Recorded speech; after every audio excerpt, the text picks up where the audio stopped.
tingkat keselamatan itu juga terpengaruh dari teknologi yang digunakan. Kita masuk pada penyebab kecelakaan. Kenapa ini? Apa sih penyebab kecelakaan? Ada dua. Penyebab kecelakaan itu apa? Penyebab sama kecelakaan. Kalau tidak ada salah satu, tidak ada penyebab kecelakaan. Penyebab kecelakaannya berarti ada dua. Ini bukan penyebab dan kecelakaan. Saya awali dari situ biar pelan-pelan. Kalau saya langsung ke intinya nanti saya malah bingung. Ya kan? Ya, boleh. Jadi kita ngomong penyebab kecelakaan. Transportasi di darat dulu. Ada dua penyebab besar. Internal dan eksternal. Iya. Itu transportasi darat. Spesifik saya ngomong masalah mobil. Mobil. Penyebab internal adalah sopir atau penumpang. Penyebab eksternal, sopir, penumpang. Kok dua-duanya sama? Sama. Anda harus bisa bedakan. Oh iya. Ini yang pertama itu sopir penumpang di kendaraan yang kita naiki. Iya. Eksternal sopir penumpang kendaraan lain. Itu eksternal. Mikir. Ini bukan mobil dengan mobil, kecelakaan tuh nggak selalu harus seperti itu. Ini yang saya pelajari baru khusus mobil dan mobil. Nanti ada saya membahas yang mobil dengan tembok ada. Hah? Ya udah. Ya. Kita bicara transportasi laut. Penyebabnya juga dua besar. Apa aja itu? Internal dan eksternal. Internal adalah nakoda dan teknis. Internalnya ya. Eksternalnya laut dan cuaca. Ya. Paham ya? Udara juga ada dua penyebab besar. Internal dan eksternal. Iya. Internalnya ada pilot dan mesin, teknis. Eksternalnya cuaca. Anda sudah baca ya? Punya saya. Aneh. Anda kok bisa tahu udah baca penelitian saya? Enggak, belum saya baca, saya menebak. Oh, bagus. Dan ini saya melakukan survei. 100 orang saya survei. Dan dari 100-nya menyatakan bahwa ternyata yang namanya kecelakaan transportasi itu 100% tidak diinginkan. Iya Pak. Siapa yang mau celaka pengen sambel? Riko, lu duduk situ sebelah dia. Buat apa? Masa sambal nggak ada sendoknya? Tuh, ini ibarat kata menepuk air terpercik muka sendiri ya gini nih. Makanya jangan sok mengatain orang. Sendok sambal.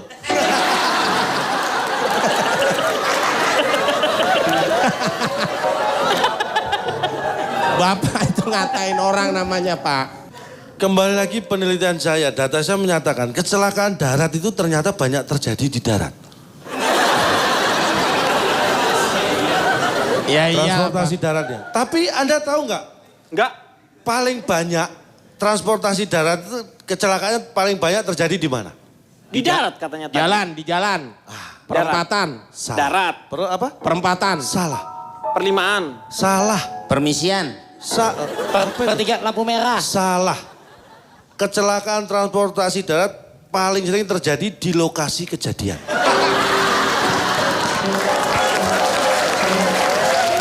Jadi di lokasi yang tidak terjadi kecelakaan nggak ada kecelakaan. Pak, kecelakaan bisa nggak kita buat seolah-olah terjadi di ruangan ini? Bisa. Bisa direkayasa. Saya sepertinya mencium konspirasi. Saya harus menyelamatkan sendok sambal ini.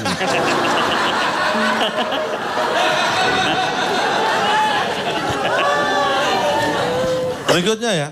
Ya. Ini masih 100 nih. Hasil survei 100 orang. Iya. Terus kecelakaan laut itu 80% terjadi di tengah laut.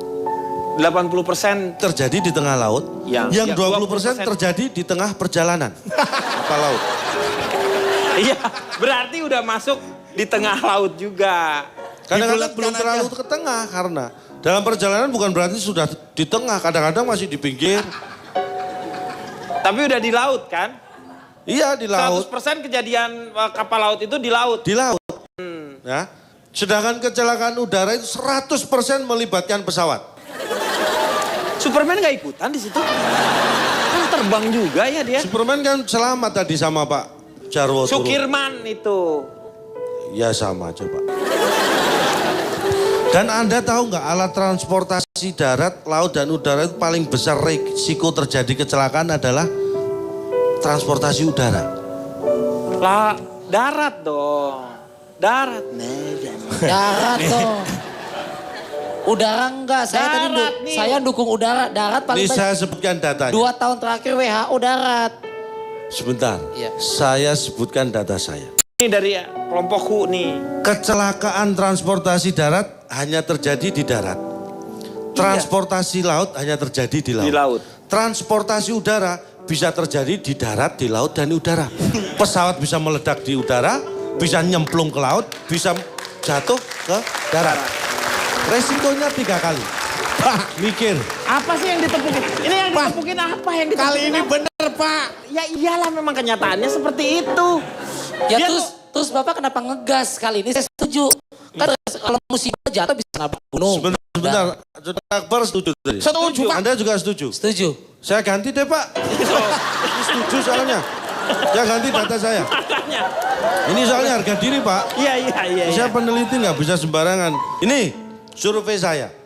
100 penumpang, Pesawat. bukan kapal laut. Kapal Ini laut. calon penumpang kapal laut. Iya. 100 orang yang saya survei, itu ternyata 100-100-nya akhirnya memilih naik pesawat. Kenapa? Tiketnya habis kapal laut. Betul Pak, ini benar. Ini menunjukkan Setuju. bahwa itu pilihannya akhirnya ke pesawat. Saya sekarang ingin bertanya, dia ngetes pengetahuan Anda ya. Ya. Pesawat yang mengemudikan Pilot. Pilot. Nakoda. kapal Nakoda itu. kereta api. Kereta api Masinis. masinis. Kalau mobil, Mobil. Sopir. saya bertanya. Ya apa Di pertanyaan? antara keempat profesi pengemudi alat transportasi tadi, mana yang paling susah untuk berhubungan dan berkomunikasi dengan keluarga? Sopir. Pilot. Sopir. Pilot.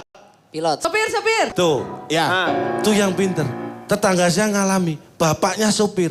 Gara-gara ada aturan dilarang bicara sama sopir, seumur hidup nggak pernah bicara sama bapak. loh, kan itu kalau dia lagi bertugas, Cak.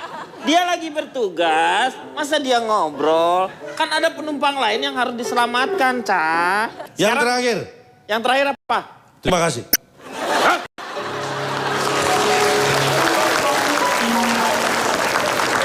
Akhirnya berakhir juga. Saya Tapi mau nanti tanya- akan ada lagi. Ya, nanti. Saya sekarang mau tanya sama Fitrom. Silakan. Tanya apa?